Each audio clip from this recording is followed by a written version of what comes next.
Welcome to the Strategy Mob Podcast. Tune in for everything you need to know to stay in the know regarding the automotive industry. Here's your host, Jason Harris. Hey, what's going on, Podcast Nation? It is Jason Harris here, and thanks for joining me on another episode of Strategy Mob. Today I have two very, very influential guests in the automotive industry. Can I use the word influential? Is that okay? Only if you could spell it. All right, fine. I won't use the word. Mr. Michael Cirillo and the notorious Glenn Lundy. Thank you guys for taking the time to jam with me today. I really appreciate it. Yeah, man, it's an honor to be here and super excited to have all kinds of fun.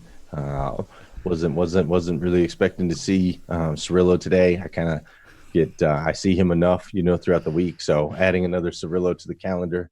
Glenn, have you had work done since the last time we talked? I would say whatever you're doing, 5% more, and then call it quits. There we go. Now that's how we start a podcast off. By the way, it's just a nice low blow to the gut. That's just how we do it on this show.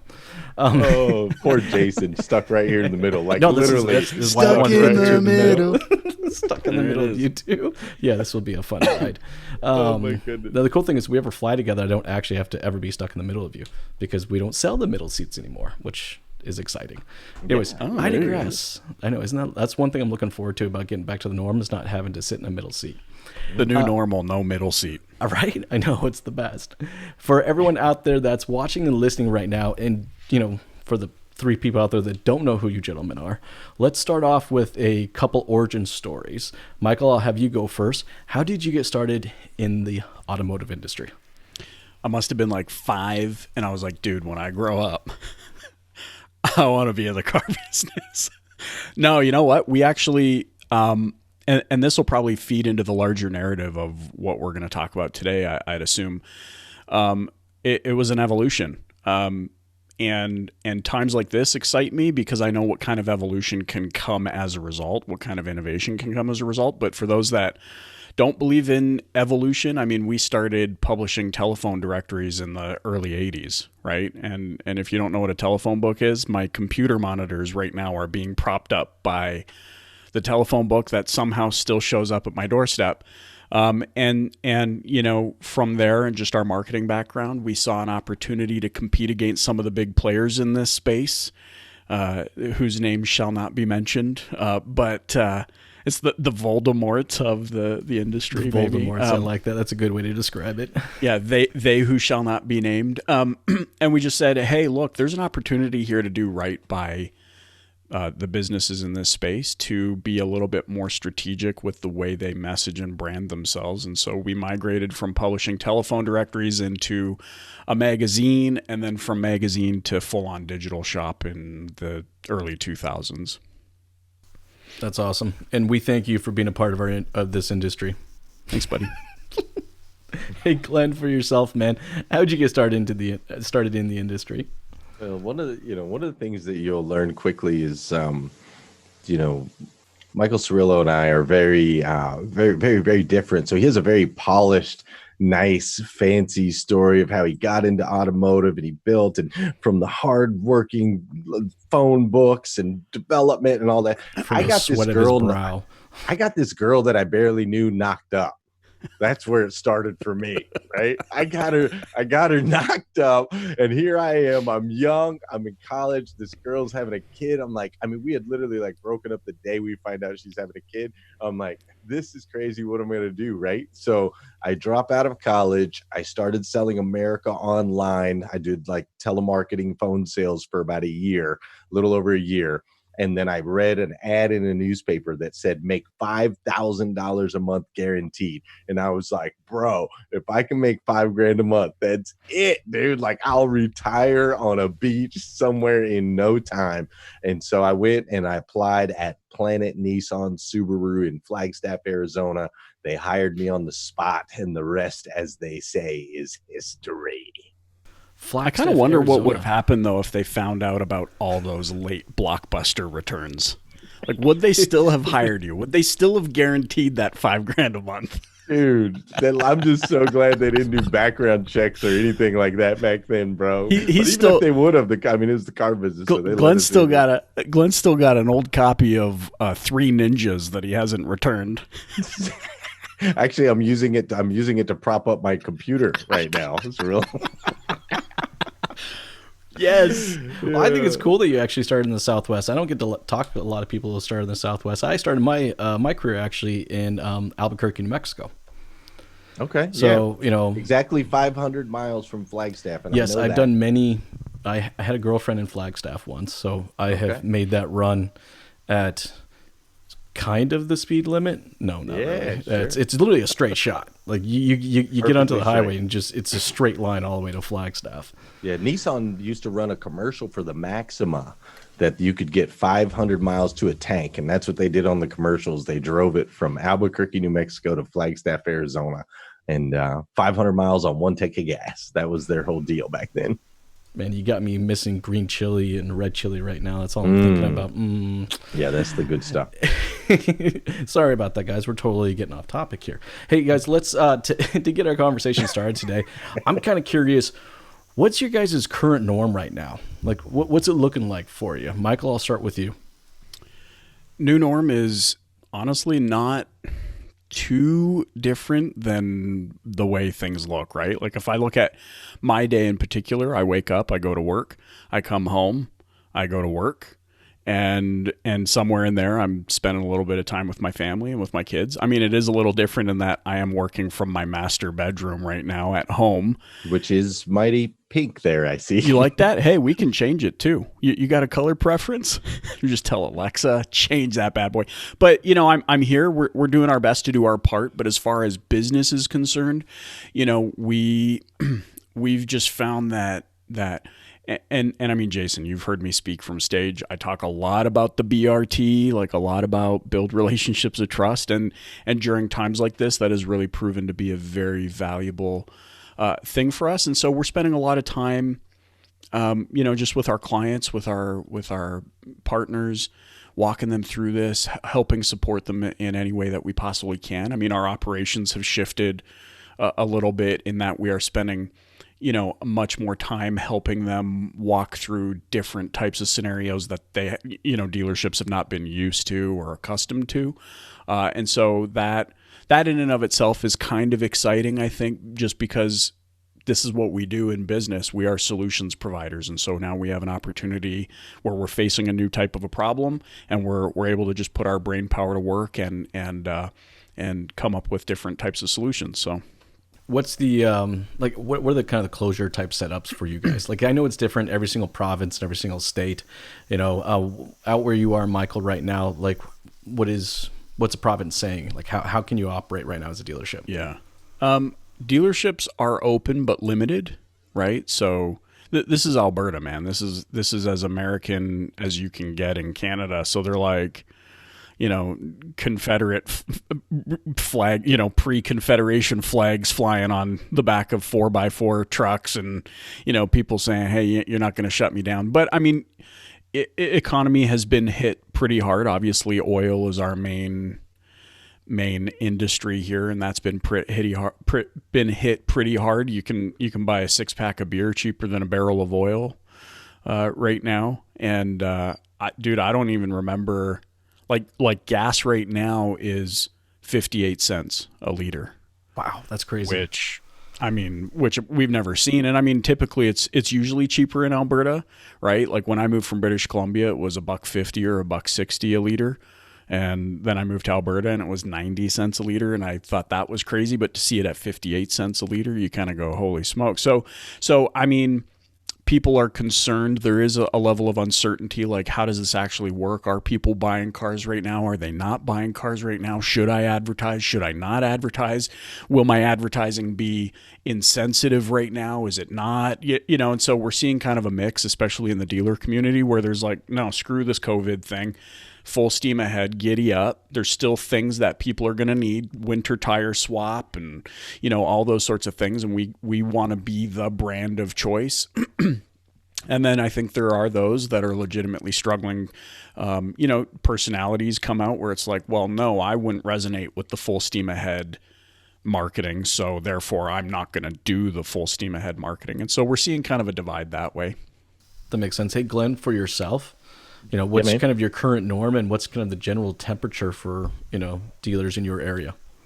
Well, my current norm is there has been an increased amount of diaper changing going on in my life. And that's his. I was going to say, that's not your diapers, right? That's his diapers. I used to be able to, avoid a little bit of that when I was leaving early in the morning, coming home late at night, but spending a lot of time with the family, which has been great, man. We've been doing a lot of things that we never had done before and really experimenting and learning to embrace and be grateful for the space that we have. We've got a pond and we've got some land and just really, developing our space, right? And so that part's been really cool. I've been getting to know my kids on an even better level than I did before. So as far as the personal side, there's been all that. As far as business goes, I had to make a shift mentally quickly because I am a car guy. My job is to prospect, get new leads, generate new customers. That's what I do. That's all, that's what I've done for 20 something years. So I had to make a shift right in the beginning. As soon as I realized, wait a minute, the prospects are busy right now. They're trying to figure some stuff out right now. I had a bunch of people lined up for 800% Club and they all were like, whoa, hold up, chill out. So I had to shift from a let's go get new customers mentality to a let's double down and truly over the top serve our current clients to make sure that they're getting everything that they needed. So I had to increase value. I'm working with 34 dealerships across the country right now. And so I had to take what I normally give them and ramp that up and become, we already had great relationships, but become just even more I'm going to train your salespeople too. And we're going to do this. And I'm going to do this. And I'm going to do this, that type of thing, and just really increase value for those current clients. So that's been the biggest shift. It's starting to shift back the other direction. I think the initial shock is starting to wear off and people are starting to realize, holy smokes, we can do this a different way. We don't have to do it the same way we always have. And so it's kind of starting to shift back. I'm seeing numbers starting to tick back up. A lot of dealers are starting to really perform and do well. And what's most interesting is I think everybody's been woken up a little bit and they're like, wait a minute, maybe there's a better way. And maybe it's time for me to really learn and hone in and become an expert in my craft so that I'm better prepared if anything like this ever happens again. No, I think that's the interesting reset too, right? Sorry, Jason. I think that is the interesting thing that comes of all of this, because I think all of us have been tracking for quite some time now that there have been those that have been saying, hey, something's coming, right? Guys like Tony Robbins, hey, the world resets every 7 years.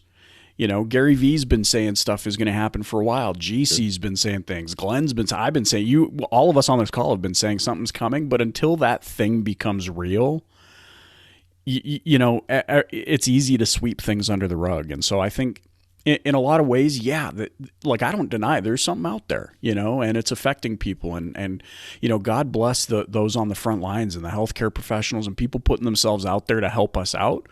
But in the same token, you need something. It's a sad part of human nature. You need something to happen in order for it to be real for you. But I'm inspired by the shift. A lot of people are realizing that this has really brought the importance of serving first to the forefront. If I can't sell, what can I do? I can serve. Right. Guys like Grant talk about it all the time. Service is senior to selling. Now a lot of people have been pushed into the deep end of the pool. That's it's what can I not do to enough serve? that we just meet the customer's expectations. This is all about going back and exceeding those expectations, which, by the way, is not just a strategy. That's actually the customer's expectation.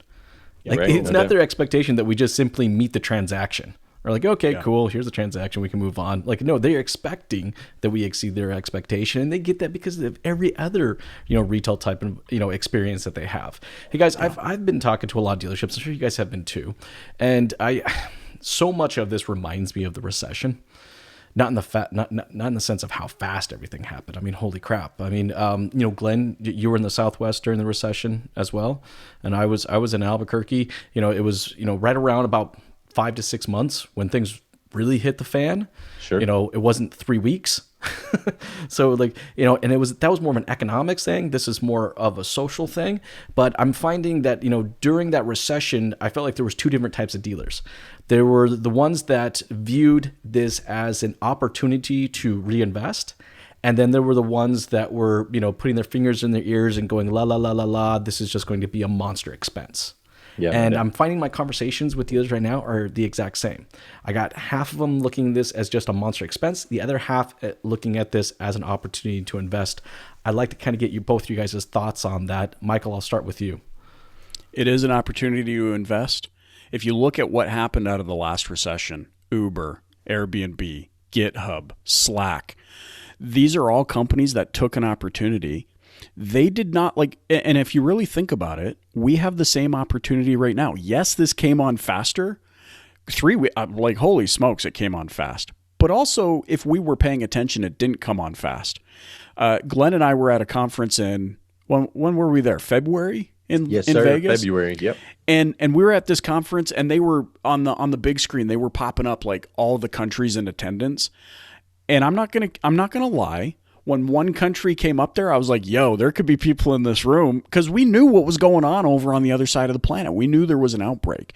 So for those that were paying attention, it didn't happen in 3 weeks. It's been happening since October. And so, but again, it kind of ties into if it's not real for me in my immediate ecosystem, then it's just must not. It's like when kids put the covers over their head and they're like, if you can't see me, I can't see, I can't see you, you can't see me. Now, having said that, this is going to provide an opportunity, just like it did for Uber and Airbnb, to leverage existing resources to create a new way of doing things. And we're already seeing that. I've been speaking to dealers who are like, look, I don't necessarily have a digital retailing system that I use, but I've been able to move my paperwork online using DocuSign or Adobe Sign. I've been able to do home test drives. I've been able to do this sort of a thing, and I'm able to now shape shift my business model to meet some of the demand. And it's funny, the ones that I've talked to who have been proactive in this way are finding that there is still a segment of people who are engaged in the buying process, versus the ones that completely back away and they go, no, nobody's buying right now. I'm just going to make the number one mistake that I make as a salesperson and assume somebody's situation. Yep. Right. And so we are seeing innovation, and I think this is a massive opportunity for us to innovate. And it's also, just touching on what we were talking about before, those that understand that this forced us into a universal service first model are going to be the ones who can innovate faster. So that's kind of my take. And I think I want to add to that. I mean, clearly there's opportunity here, and here's what I see, and here's how I break this down, and here's how I think a lot of people can receive this and see it from a little bit different view. You have 4 responses to what's going on right now. I've seen all 4 of these responses from dealers across the country and from other businesses. You basically have 4 responses, and I'll categorize them for you. You have your doomsday prepper. The doomsday prepper's like, holy crap, lock the freaking doors, bolt everything down, make sure we're good, turn off everything, turn out the lights, dude, freaking hide in the corner, grab the babies, put your gas mask on, and boom, right? You're a little too good at this response. Sorry. I know, I was just about to say, he had this nailed down.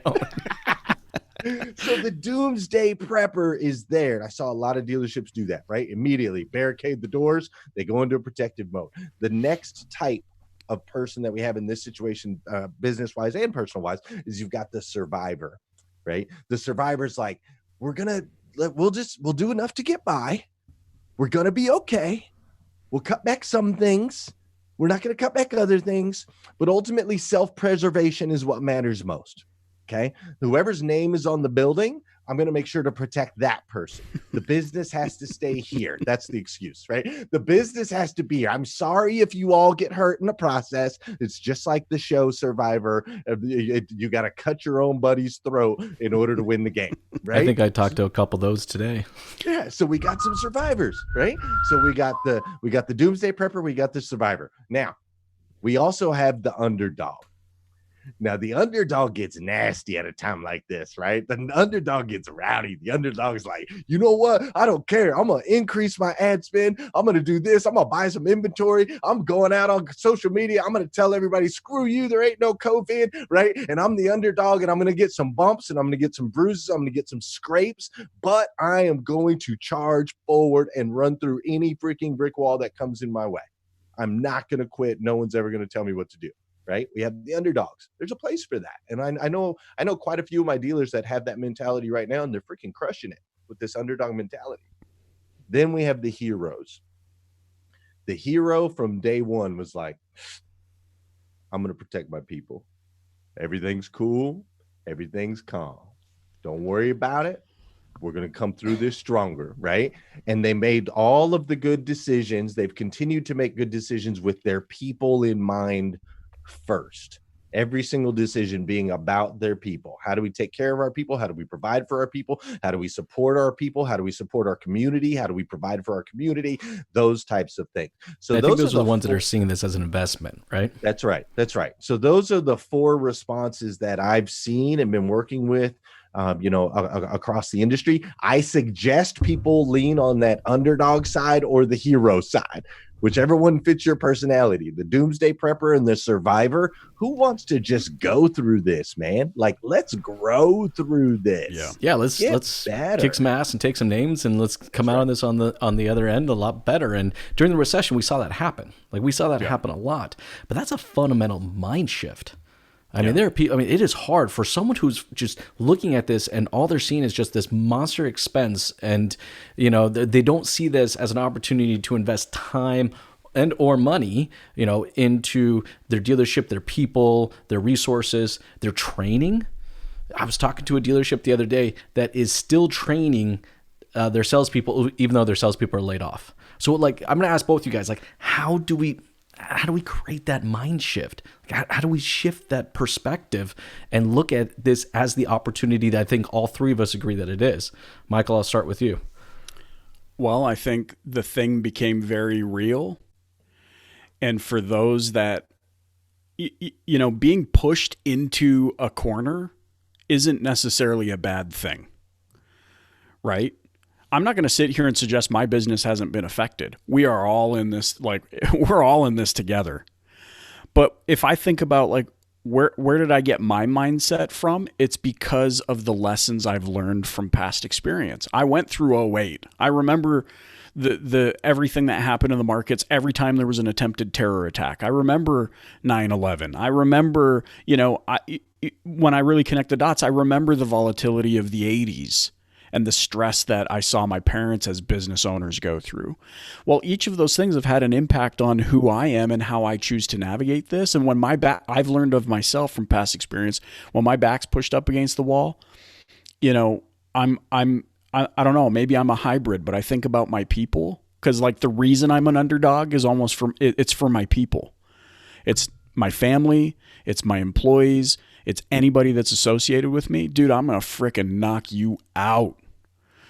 And it's because I care so deeply about them. So the opportunity here for a reset that I see is, if you were a leader in a business and you have not taken the opportunity to think about how this affects others, not just yourself, goodbye. You're done. You're toast. You're not going to make it the next time this thing happens. If you make it through this by the skin of your teeth, you're already, dude, if you make it, you're done. If you're not willing to learn and willing to take action from what you've learned, you're screwed. That's just a harsh lesson that people have to learn. And I've learned that lesson before. It's why today I'm in a position where I care so deeply about other people. It's why you do things like this podcast and why you care about serving. If you didn't care about anybody but yourself, you wouldn't be doing this. It's a lot of work. You guys know it is. It's a lot of work. And so this is the opportunity. I don't think there's anything I can't teach you desire. That's a really good point. Glenn, for yourself, for the people out there, it's just we want that mind shift, man. And I think there are people that do want to look at this as an investment and an opportunity, but they're just, It's like they got this like mental block where they just can't seem to visualize that. What would you say to the dealerships out there that are thinking that way right now? Well, regretfully, I can't change someone else's mindset. That's what a lot of people need to learn and understand. That's why there's so much division and arguments. And, well, why don't they see it my way? Well, because you can't change somebody's mindset. Only they can. Only they can change the mindset. It starts from within. And it's an understanding of gratitude first and foremost. Having gratitude, like reasons like you and Cirillo and myself. I mean, dude, I used to be freaking homeless. Are you kidding me? I was homeless. I've been in jails. Like, I'm grateful every day. I'm like, bring it, dude. Okay, COVID, shutdowns, whatever, dude. I'm not homeless and I'm not in jail. So it's a positive place. And so starting with gratitude, which a lot of people miss that. They're always looking forward and not thankful for where they are. But then also, it's funny, I've got this, this was actually the quote today, and it's amazing. It's going to come up right now. So I have a planner that I sell, and every day has got a quote on there on the top. And the quote on the top was submitted by a guy named Terry LaPierre, and he says, "Keep your eye on the donut, not the hole." Oh, I like that. That's a good one. It is a good one. And that's what especially car guys eat a lot of donuts. So that's what I would say to some car guys right now, dude, is what do you have? Let's not focus on what we don't have. Don't focus on the whole. Okay, well, we can't bring people in the showroom. Great. Don't focus on that. What can you do? What do you have? What resources are available to you right now? What can you create with that? There's a story in the Bible. I won't get all biblical, but there's a story in the Bible, and ultimately it comes down to all of the miracles. Every miracle in the Bible is always created with what was left. There was no miracle created on what was lost. It doesn't work like that. So shift your focus. What is left? What resources do you have available to you today? Be grateful that you have those, and how can you leverage that to move you forward once we get on the other side of this? I think that's awesome. I think focusing on what we do have control over, what we can do, and there's some amazing stories out there of dealerships doing that right now. I mean, that's what gratitude does, right? Right? Like, there's people don't understand the power of gratitude. It's no different than these glasses, man. The world is fuzzy when I'm not wearing my glasses. Gratitude is the lens I can put on by which I can see all those opportunities. Yeah, man. Dude, right? Like, focus on the donut. Dude, there are going to be a lot of business owners sitting on donuts because this pressure giving them hemorrhoids. They're going to be sitting. That's the truth. And it's because they're focused on the lack. Like, and that's what I love about what Glenn said is if you're always focusing on the lack, like this is going to be tremendously tough, right? I know some people, dude, where it could be the sunniest, most beautiful blue sky and it's raining in their world. Oh yeah. It is pouring rain. And unfortunately we see that often where people are navigating through a stormy world. And it's because I'm convinced, and Glenn and I talk about this frequently, it's the power of true, sincere gratitude. Not just saying, hey, man, thanks, Jason. I'm grateful that you brought us on the podcast. Not the marketing, right. The superficial. Like, wow, hey, Jason, I am so grateful that you brought me on this podcast. You could have invited anybody, and you chose to reach out to me.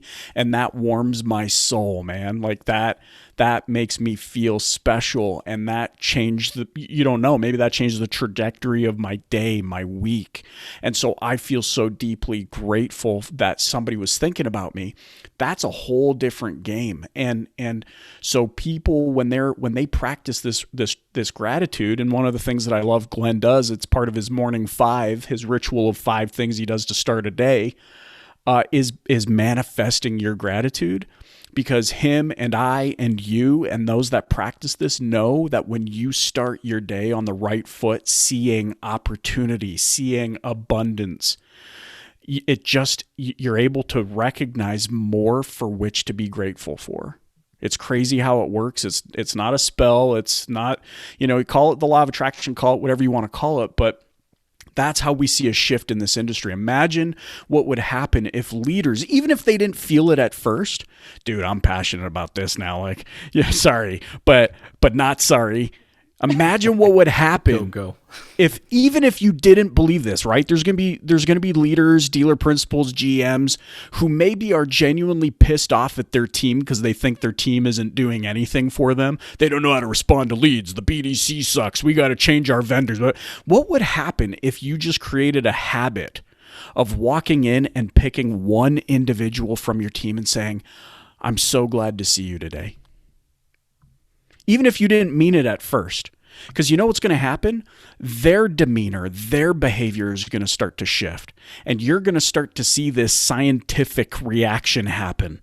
Holy crap, my team performs better when they're appreciated. My team does a little bit extra. And during a time like this, boy, do we need our team. You got 80 people. Maybe they've been furloughed. Maybe they've been laid off, whatever. You got 80 people, 50 people, 20 people on your team who all have varying life experience, who have different skills. First thing I did as a leader when we started heading it, I called my entire team together and I said, I need your wisdom. See, I love that. I love being able to connect with people. Now, again, this is actually coming from a handful of conversations that I've had this last week and asking dealers, are they regularly talking to their employees that are on furlough or laid off? I was blown away to find out how many dealerships are not. Crazy. In fact, I had one that goes, crazy. I'm not going to do it. In fact, actually, I had one even tell me their lawyer told them not to do it. Thoughts on that, guys? Like, Glenn, I know you want to say something, so I'm going to start with you, Glenn. Like, what's your thought on this, man? My thought is you better fire your lawyer. Are you kidding me? That's the dumbest thing I've ever heard. And you shouldn't talk to your people. No, just let them go. Let them go. No, that's the craziest thing ever, dude. The dealerships, that I work with, one of the first things that we talked about, even before the pandemic, is we have to have daily communication with all of our people. So daily morning sales meetings, the way that you start your day in your business is how your day is going to end. Simple as that. So we want to make sure that we can set the tone. See, people don't understand. You are watching experts that are creating the narratives right now. You're watching it. It's all over TV, right? They want this narrative and they want this narrative. And so you're watching. Just watch, dude, and you can extract. This is just, why do you think the governors are on TV every single night at 5? Why is the president on every single night at 7? I don't think. Why are they doing that? Why are they doing that? They're doing that because they want you to feel and you to trust, and they want to continue to keep the communication lines open, right? Because they want you to elect them later in the year. That's really what they want. We need to be doing the same thing. Communicate with your people every single day. Let them know exactly what's going on. Let them know what moves you made, what moves you're getting ready to make, what the plan is. Eliminate the anxieties, eliminate the fears. Would be the opposite of what the other guys are doing. Exactly. But eliminate the fears and let them know that they're still a part of the team, whether they're sitting on the couch or whether they're, no matter where they are, they're still a part of the team. That way, when we get on the other side of this, you don't have to go find 75 more people to work at your place of employment, because the ones you didn't talk to for 90 days all got hired by my dealers that have been communicating with their people. Which I've actually seen a lot of, by the way. Like, I don't know if you guys, I've been talking to a lot of the sales guys that I'm super close with. I'm actually surprised to find out how many salespeople are making moves right now to other dealerships. And when I ask them, like, why are you doing it right now? I mean, talk about a crazy time to do it. And for the majority of them is because they didn't feel, they did not feel wanted. They didn't feel appreciated.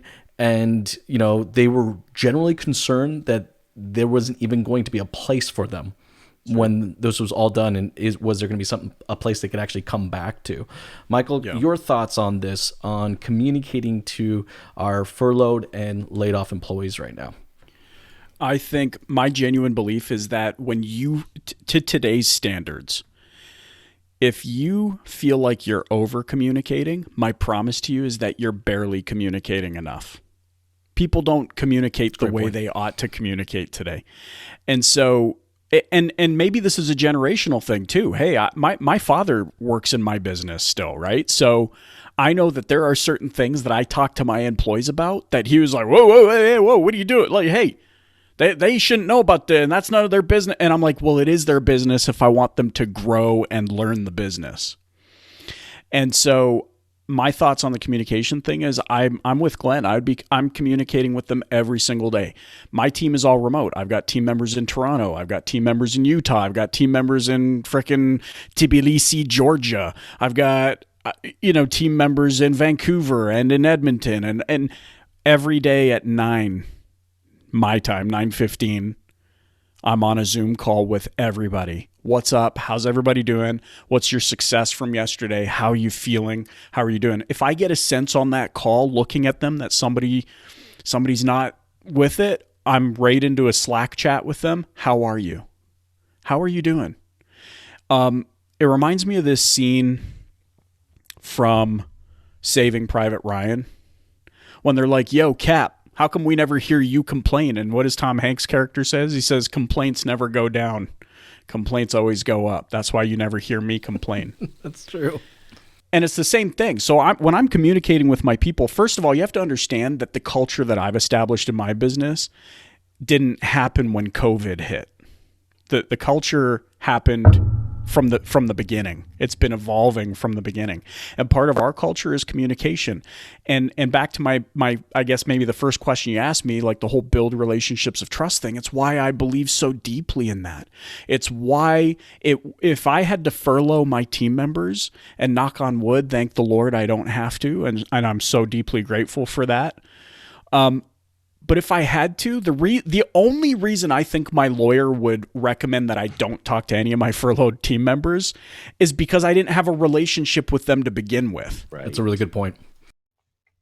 So if they're not talking to them, it's because they realize they're too late. Hopefully they take this as an opportunity to realize, holy crap, I'm late to the game here with my most valuable asset. Mm-hmm. Well, and I need to shift this on the communication train. Because I feel like there's a large amount of dealerships out there that are not communicating to their staff on a regular basis.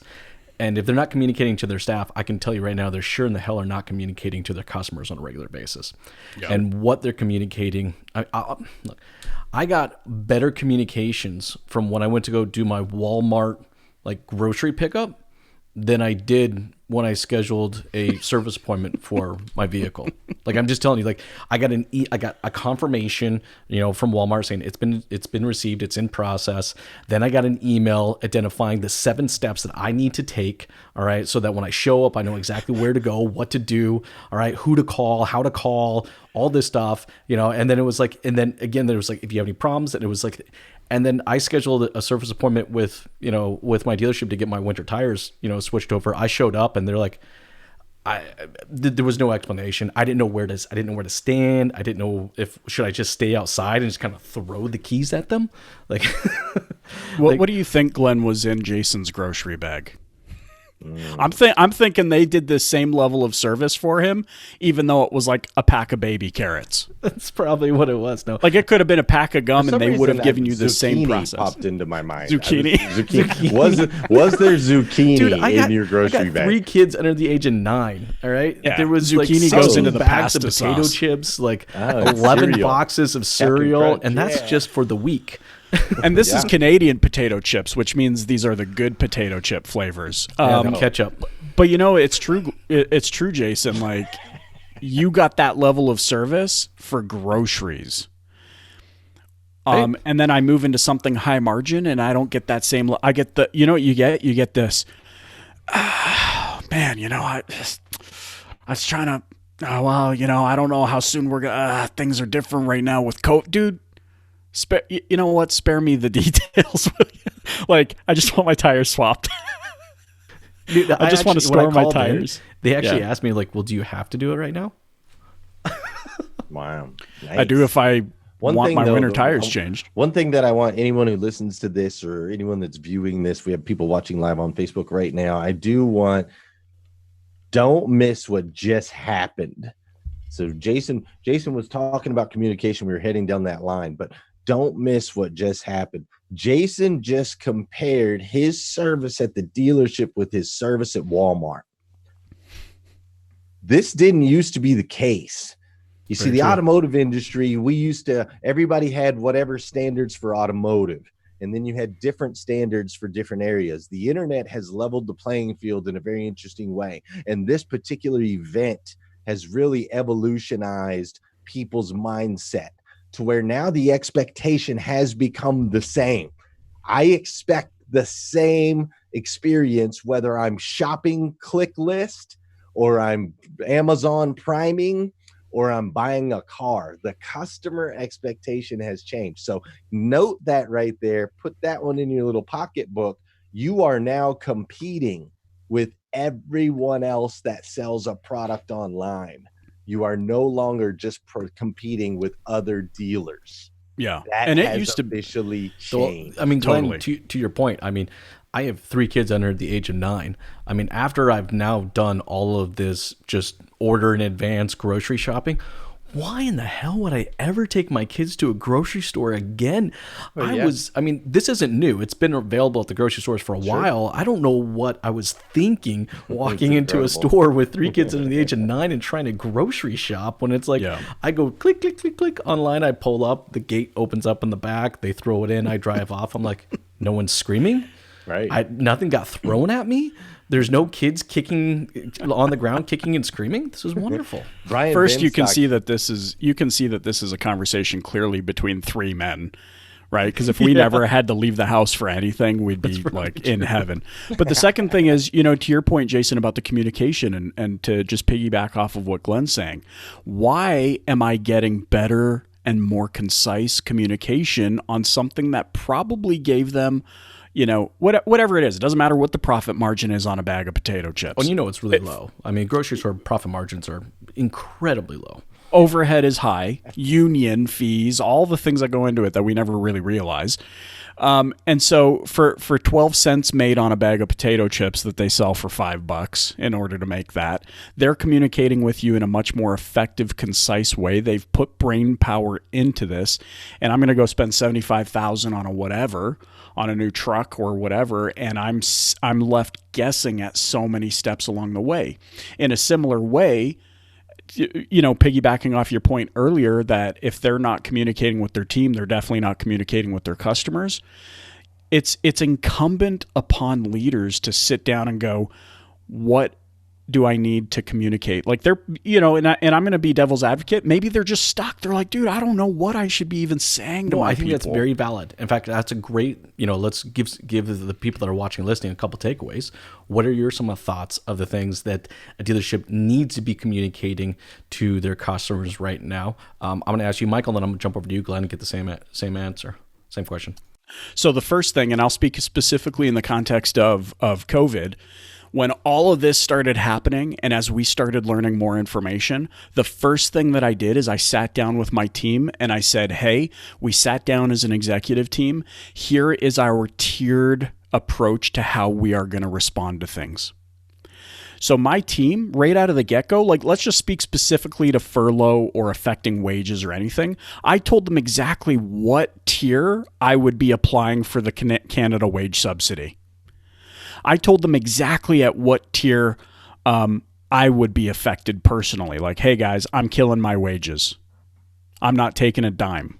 I told them when their wages would be affected. I told them that I would apply for the, what's that $40K that they're giving away? I'm like, at this phase, small business loan, yeah. the little, hey, whether I need it or I don't need it is irrelevant. Guys, here's all the layers of response that I can take to something like this. Here's also how I believe we should respond to our customers when our customers need some forgiveness or when they need a hand or when they need, here's how we approach it. Here's how we're going to do it. And they go, yeah. And then I open that meeting up and I say, give me your wisdom. What do you believe we should, what am I missing? What can we add? What would you do? All these sorts of things. Now, a lot of people, and I've done this in the past, and I can understand why some leaders might shy away from it. My opening the floor to counsel, COUNSEL, not CIL. When I open the floor to counsel, some of my employees in the past have perceived that as weakness. Oh, look at that. Michael doesn't know what he's doing. He needs our advice. If you have the right culture, though, they realize how valuable I believe they are, and that builds them up to the degree where they're like, you know what, man, I would lay down on train tracks for Jason. I'd lay down on train tracks for Glenn. And so when you're all in this together, man, so that's the level of communication. I go right into the nitty gritty. Here's how I'm responding. Now, for those that have furloughed team members, get it out of your head that it's awkward that you haven't talked to them in the last 3 weeks. Send out an email to all of them. Hey, I'm thinking about you. I take ownership that I haven't reached out to you. Here's what I have been working on in your absence. Here's the plan. Here's how we're responding to whatever. Here's how we're responding to that. Here's what we're doing. So they see that there is activity, that you're fighting to get your people back, that you're fighting for them, even though we've been faced with this unfortunate circumstance. Yeah, man. Hey, Glenn, for yourself, same question, but I'm going to change it just so slightly. Communication to our customer database. Sure. Yeah. As far as communication to the customers, here's the you guys ever see that show like 24? Like they did it over 24 segments, like each show was Canada, 1 hour or whatever, Canada. Right? And all of those things happened in like 24 hours. So here's the summary of what's happened, right? We all got hit like, pow, what is going on? Chaos. It's nuts. And everybody kind of like freaked out, right? Grab the gloves, grab the mask, hoard your food, we're all going to be a lockdown, martial law, like all the stuff, right? It was crazy in the beginning. And now that's kind of starting to wear off a little bit. So every single business in the world immediately made a COVID infomercial, right? Here's what we're doing. I even recommended it to my dealers. I'm like, you got to let the people know what you're doing. We have to communicate to the customer that you're clean, and here's how you're going to do it, and here's the process, so on and so forth, right? Great. That stuff, no more, all right? Yeah. Everybody's tired of hearing Our system now. Everybody's tired of hearing about it, and now it's implied. It is inspected. It is expected for you to be clean and for you to be sanitary. You can no longer advertise that you are clean and sanitary. Nobody wants to hear that crap anymore. You just need to be clean and sanitary. So right now, and when we are communicating with our customers, we have a global population, okay, of people that have decision paralysis right now. Decision paralysis kicks in when there's too much information and they don't even know what information's real or what's not real, right? They're trying to sort through is it a lie? Is it freaking UFOs? Are we getting a freaking, what's going on? Nobody knows. They're like, maybe that's true. Maybe there's a child sex trafficking ring. Maybe it's that. Maybe it's politics. Maybe there is a COVID. Nobody freaking knows. They're just like, will somebody please tell me what to do? I'm gonna cut that one audio clip. I'm sorry. Somebody please tell me what the F to do. That's like what the world is screaming right now. So my message. Can you do that scream one more time for us, Glenn? I'm gonna make it my phone ringer from this point on. Sorry. So what I would suggest from a marketing standpoint and for leaders in business, I want you to reach your hand out, grab my hand as a consumer, and guide me down a path that I have to make very few decisions. Guide me down the path, make decisions for me, and lead me to the promised land with my well-being in mind from the front. That's what we need to communicate right now. That's what I'm telling I'm back to prospecting. I cut off prospecting for a little bit, poured into my dealers. I'm going to continue to pour into my current clients, but now I'm letting dealers know, like, yo, I can help. Here's how we're going to do it. I'm going to make it nice and easy for you. Follow me. Follow me. Those are the words that I would suggest for people who are trying to figure out how to market right now. Think with that mindset. Follow me. And you know what? I think right now we take the time to hone in that talent, to kind of practice and get better at it. Then we're going to be, when government says we can poke our heads out the doors and people can start exploring showrooms again, we're going to be that much better off, but we got to do it now. Like, that's what I'm thinking. I'm like, right now, like the action is not later, 2 months from now, or whatever time it is when we're told we can pop our heads out and start exploring. Like, we need to take action right now. Hey guys, I know it's getting towards the end of our time. I gotta say today. something real quick. I don't mean to interrupt because I know you're about to shut it down. But you said we are gonna be better off, and I want to challenge that just a little bit because a lot of people are saying that right now. Oh, it's good. We're gonna be better. You don't think the cream will rise here? We're gonna lose some people that probably shouldn't have been in the first place. I think that most people need to come to grips with the reality that if you don't change something right now, you're not going to be better off. Mm-hmm. You are going to be worse off. You're not just going to coast through this. You are not just going to go, okay, well, everything's back to normal and I can go back to being a dirtbag. No. You better change right now. You better start studying. You better start learning. You better raise that leadership lid, because you are going to get smashed as this drags out. You're going to get smashed on the other side. Do not just think that you're going to get through this, because that sounds all fun and hunky-dory. Yeah. Not real, especially in business. Now, on a personal level, that's a whole different deal. But when it comes to business, you better freaking get you better put your little lab coat on and get in the lab and start working on your freaking science and your chemicals and figure out what you're going to put together. Otherwise, you're toast on the backside of this. Dude, we showed our kids what's that movie? The not the Lord of the Rings, the one the Hobbit.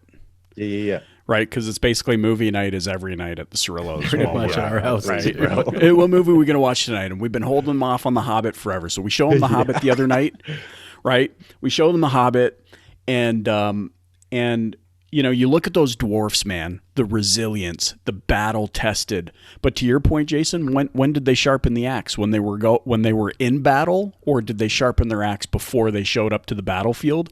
And not only that, to go a step further, they don't just sharpen their axe before battle, they practice battle before battle. Right.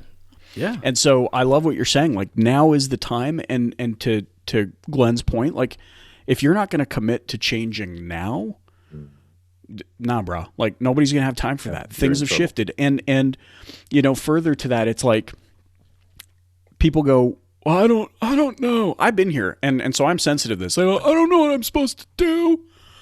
What they turn into Barney Fife. Well, now what are we gonna do? Right? They're like, I don't, I just gotta head back to Mayberry. I've never had to fire my gun, and you got a career of professional voiceovers, and they're like, "Well, yeah."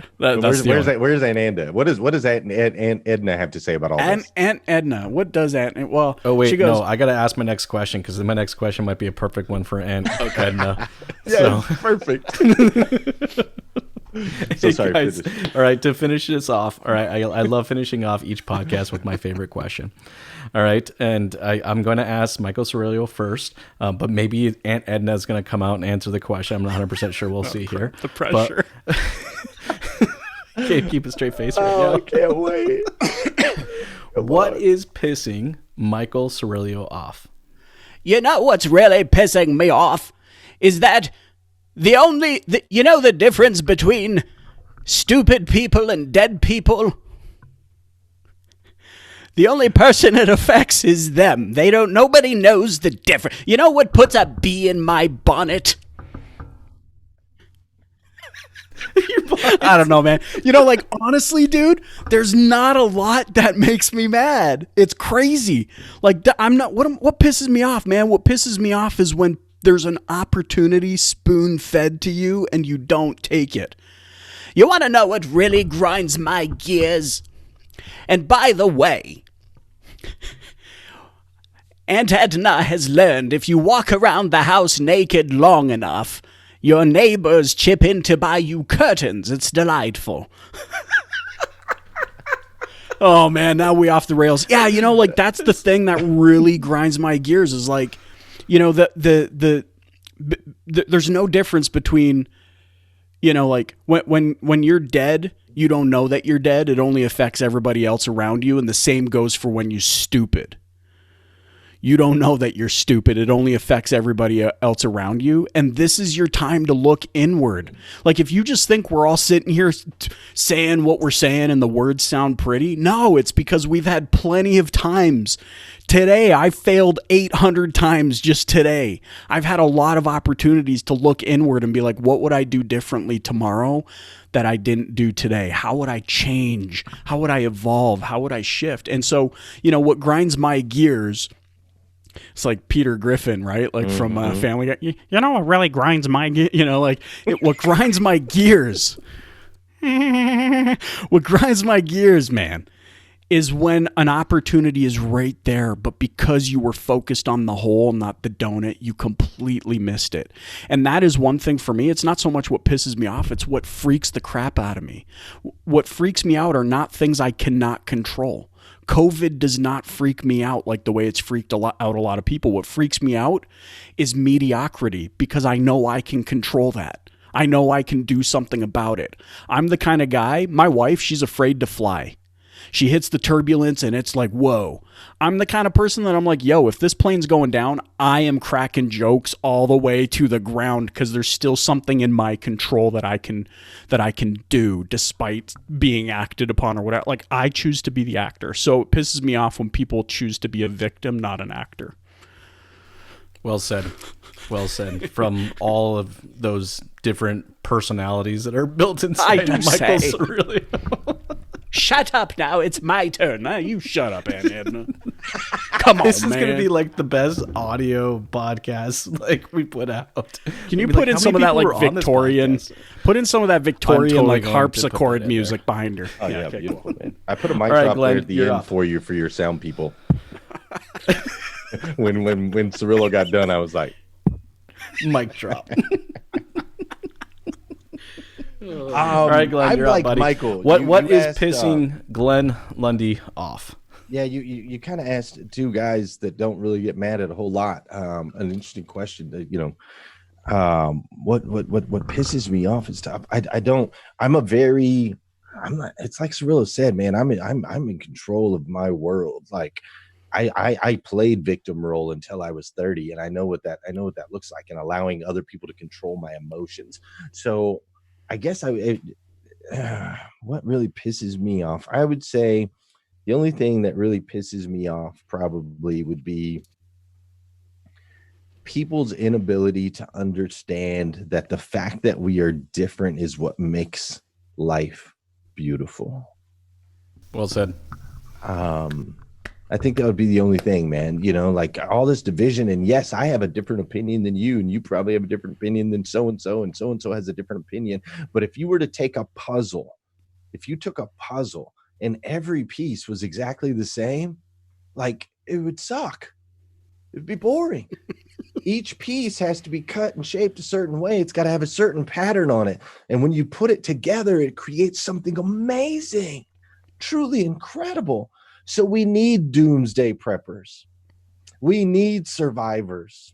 We need underdogs. We need heroes. We need all of those people so that we can create this amazing thing called life, to where we can find ways to serve each other with our unique gifts. And so I think that's probably the only thing that pisses me off. I hate seeing people fighting online, trying to change other people's mindsets. No, let's not change other people's mindsets. Let's embrace, learn, take in. We don't have to agree. Let's just embrace, learn, take in, love one another, and see what we can create, man. Love it. I'm just really pissed off because I share the back 40 with the Lundy family, and now there's all these goat turds all over my back 40. Have you ever lawn mowed a dry turd? I'm that sure thing explodes. Oh, Judge Graham's called me 3 times. Hey guys, thanks so much for taking the time to chat with me today. For everybody out there that's watching and listening right now, and would love to connect with you fine gentlemen. All right, quickly, what is the best way to connect? Michael, I'll start with you. Hit me up on LinkedIn, Michael Cirillo, Cirillo. I'm spending a lot of time over there. It's slowly becoming one of my favorite places to hang out on the interwebs. So LinkedIn's the best place. And of course, if you're in the automotive industry specifically, check out the Dealer Playbook podcast, and you can follow us on our Facebook page. And look out for Michael's holiday mixtape that will be coming out here in December as well. He will do it this time, I guarantee it. Glenn, for yourself, what is the best way for someone to connect with you? Yeah, do me a huge favor. Just go to glennlundy.com. When you go to glennlundy.com, you can get links to the Rise and Grind show, links to my Instagram, my LinkedIn, my Facebook, all of that stuff. So whatever your preferred platform is, you can even link to our podcast, After the Grind, which is me and Aunt Edna over here, where we get together on Friday afternoons. You can link to that as well. But that's all at glennlundy.com. Awesome. Hey guys, again, thank you so much for taking the time to jam with me today. This has Is been this the part where we stare into the camera? this is the part we get to stare into each other's eyes. Are you ready? On the count of 3, we get to stare into each other's eyes. Go. Okay, that was fun. Hey guys, thanks again. Thanks, buddy. Appreciate it. Have a good one.